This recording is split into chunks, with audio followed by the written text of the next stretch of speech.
i Amazonjunglen i Peru og løb 230 km med oppakning og sove i junglen. Så sagde jeg, rigtig god tur. Det skal jeg så ikke med. Så han, hold nu op, du skal da med. Og så efter lidt snakken frem og tilbage, og jeg havde set nogle videoer, og han har fortalt om alle sine andre løb og sådan ting, så blev jeg lidt bidt af det. Og så stod jeg lidt med valget, det var, jeg havde sabbatår, jeg stod lidt med valget imellem og bruge alle de penge, jeg havde tjent på, ligesom mange andre kammerater, at rejse rundt i 2-3 måneder i Australien, New Zealand, rundt i verden, eller tage til det løb her, og så være væk i 2 uger. Jeg valgte så at gøre noget anderledes, og at bruge alle pengene på det løb her. Det fortryder jeg bestemt ikke. Men jeg kommer med ind på det løb her senere. Jeg kan rigtig godt lide det her med at løbe. Så er det her med, om det er sundt eller usundt at løbe de her lange løb.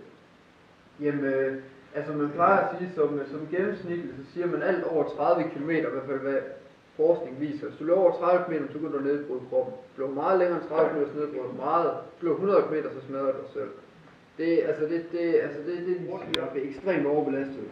Og min hofte, den låste sig. Så fra den ene dag til den anden, fra den ene dag, der kunne jeg løbe et maraton. Til den anden dag, kunne jeg knap nok gå 100 meter, uden at det gjorde så jeg nødt til at sætte mig ned.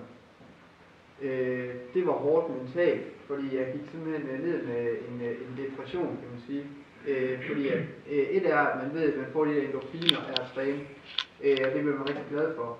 Men noget andet er, at jeg havde jo hele mit liv og min hverdag, der var bygget op omkring det løb her. Så når det var, at jeg ikke havde det løb her mere, jamen så manglede jeg det i mit liv, fordi jeg troede ikke, at jeg kunne tilbyde verden anden, der var ikke nogen, der gad mig, at jeg ikke kunne løbe. Så jeg fik sådan en rimelig god depression der. Men det i og med, at jeg så heldigvis fik tid til også at reflektere og tænke over tingene, så fandt jeg så ud af, at mine venner, de ville mig stadigvæk. Og min familie ville mig også, selvom jeg ikke præsterede helt vildt med det løb her. Men da jeg så begyndte at løbe igen, der gik faktisk så lang tid, 3 måneder, jeg faktisk ikke til sidst, da jeg så kunne til at begynde at træne igen, der havde jeg faktisk ikke engang lyst til at løbe. Jeg havde faktisk ikke engang lyst til at træne rigtigt. Så det var faktisk de første uger, hvor jeg skulle til at i gang med at træne igen, der gad jeg faktisk ikke engang, fordi jeg tænkte, at jeg løb det der ligegyldigt for mig. Men så fandt jeg så stille og roligt tilbage i ryggen igen, så fandt jeg så glæden i det igen, fordi det er rigtig dejligt. Men jeg har så en meget mere sund tilgang til det nu, og nu gør jeg det lidt mere for sjov skyld. Og jeg har faktisk erfaret, at selv med, at jeg gør det lidt mere for hyggens skyld nu, altså træer er selvfølgelig hårdt og sådan ting. Så er jeg faktisk bedre løber nu, end jeg var tidligere, fordi jeg har lidt med deres sunde perspektiv på det. Hvad man indtager, det har noget at sige, og det har det bestemt også. Når du er i gang i 6 dage, hvor du presser kroppen ekstremt, så har maden virkelig, og udstyr virkelig meget at sige. Så det brugte vi meget tid på at tjekke. Så lidt omkring junglen, jamen der var cirka ungefær 35 til 40 grader. 80-90 luftfugtighed. Og så ser de jo på billeder her og film og sådan noget, så er den fantastisk flot og dejlig og blød og sådan noget ud. Og det var den også, den var rigtig flot, men den er bare gentle, til.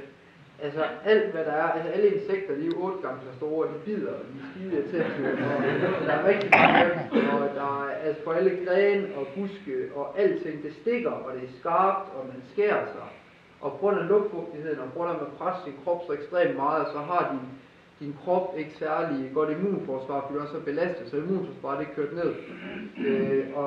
Bakterier trives rigtig godt i sådan en luftfugtighed her, så folk de blev simpelthen, hver gang du fik et sår, du blev så betændt og hævet, og det var størstedelen det folk de havde brøger med. Det var vabler, eller så var det sår de havde fået ved lige at gribe fat i en gren, hvor der var en tjørn på, og så hævede hænderne, simpelthen de fik så meget betændelse. Så det der med ikke at forsere, så holde nogle pauser, og så sætte nogle små delmål. Nogle gange så gør jeg også det, at jeg for eksempel siger, at først ved 30 km, så må jeg høre musik.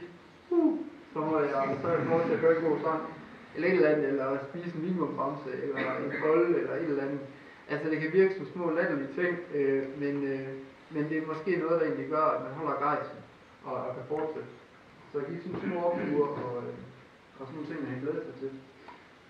Så det der med krisen og muren, at man skulle ramme, altså jeg ved ikke, om I har prøvet nogen af jer, men jeg siger altid, at den vilje til at ville, vil give øvelse at kunne, og det er et udgangspunkt for mig. Vilje og det mentale i sådan et løb. Jeg tænker mig, at nogle af dine kolleger som har det her som levevej. Du ikke lave andet end professionelt? Nej. Nej. Det er det ikke. Alle har arbejdet siden af. Og det er selv dem, jeg kender, der løber på landshold. Og det er simpelthen fordi, at det er ikke stort nok endnu, til man kan tjene nok på det.